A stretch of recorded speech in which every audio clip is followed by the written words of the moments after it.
A'udzu billahi minasyaitonir rajim. Bismillahirrahmanirrahim.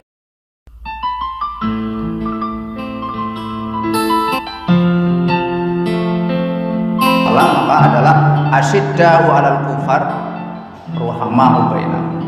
Dia akan bersikap keras dan tegas kepada orang-orang kufar. Orang-orang kufar itu berarti orang kafir yang musuhi. Dia akan memiliki kelembutan terhadap saudaranya yang beriman. Walaupun kita benci, kebenciannya kepada kesalahannya. Kita nggak boleh melaknati orangnya, tapi kita melaknati perbuatannya. Itu boleh.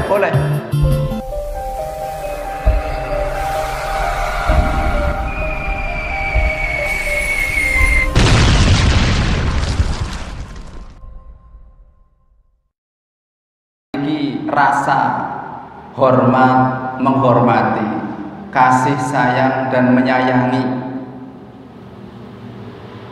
itu terhadap orang-orang yang beriman. Jadi ciri yang kemudian kalau orang mengatakan cinta kepada Rasulullah, karena cinta, kenapa harus mengatakan cinta Rasulullah lebih dahulu? Karena orang kalau sudah mencinta Rasulullah pasti mencintai Allah. Kan ada orang mengatakan cinta sama Allah tapi ingkar sunnah, kan, tidak cinta sama Rasul. Tapi orang kalau sudah mencintai Rasulullah itu pasti mencintai Allah. Dan ciri orang-orang yang mengatakan cinta kepada Rasulullah SAW maka adalah asyidda'u 'alal kufar ruhama'u bainahum. Dia akan bersikap keras dan tegas kepada orang-orang kufar. Orang-orang kufar itu berarti orang kafir yang memusuhi. Tapi hati orang-orang yang beriman yang mengatakan cinta sama Rasul maka ruhama'u bainahum.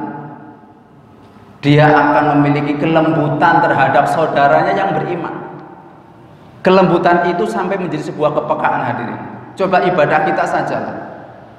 Orang itu ketika masuk ke masjid, Pak, sebagai pembukaan ini. Karena sekali lagi ini tema yang kemudian perlu kita kuatkan. Tolong jaga hati kita untuk minimal tidak benci sama orang-orang murim. Jangan pernah punya kebencian kepada orang beriman, Pak. Kalaupun kita benci, kebenciannya kepada kesalahannya. Kita nggak boleh melaknati orangnya, tapi kita melaknati perbuatannya. Itu boleh. Kita benci sama perbuatannya, tapi jangan pernah gara-gara dia berbuat salah, lantas kemudian kita jadi benci kepada sosoknya.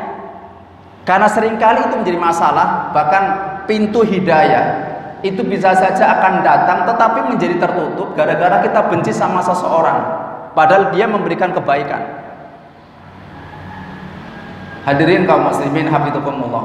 Ini tema kita, hadirin. Coba misalnya sekarang rukun Islam aja. Rukun Islam itu kan sudah diawali dengan syahadat, Pak.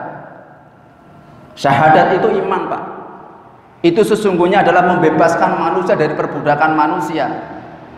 Dan sesungguhnya yang menjadikan kita bersaudara itu bukan karena semata-mata nasab. Dan tidak semua kemudian yang memiliki garis keturunan itu menjadi orang-orang yang bersaudara kalau kemudian akidahnya berbeda. Iman, sholat, ketika panjenengan sholat itu sampai kemudian Rasulullah bangga, maaf, Allah Subhanahu wa ta'ala sampai kemudian tersenyum, tertawa.